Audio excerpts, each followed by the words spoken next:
Pakagod. Away, ano dyan. Pakod-kod ng nyog. Papunta doong Kindanerma. Wow. Tapos na magod ng nyog. Tapos pauwi na. Ngayon, magre-ready na ako pagsaing. Parang makaluto na ako ng ulam namin. What's that? Alimasag. Ano tayo ng alimasag?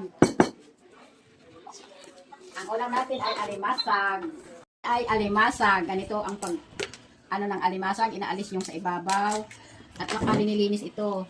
Parang masarap. Yan. At saka pinuputol din ng ganyan. Kasi pag malaki, pag maraming kakain, hindi makakasya. Dapat po hati-hati. Kahit kaunti, pero lahat makakakain. Ganyan. Inaalisan ng ganyan. Ganyan.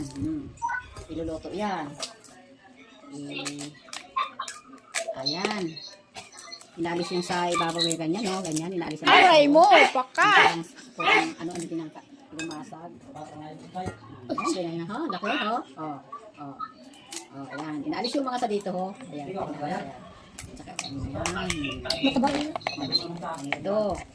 Inalis yan, ho? Ayan, ho? Inalis yung mga buhok-buhok. Ayan. Tsaka pinuputol din ng ganyan. Ayan, ganyan. Ngayon, tapos na linisin. Ngayon naman, maghahati-hati na tayo ng ricado sibuyas, tapos sili, tapos yun naman, dinikdik na bawang, tapos ilalagay na yung sa kawali.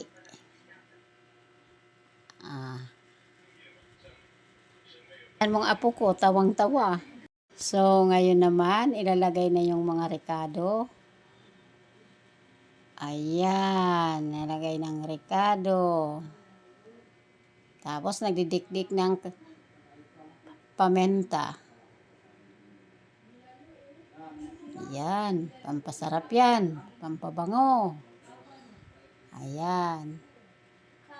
Tapos, kukuha ng kaunting asin. At sabay na rin dyan ang bitsin, pampasarap. Tapos, magpipiga na ng nyog. Ayan. Ayan na. Lalagyan natin ng 2 basong tubig. Ayan. Isa pa. Ayan, nagpipiga na. Ayan. Ayan. Ayan, kakatas ng nyog. Masyadong, ano na yan nyog, tigas na.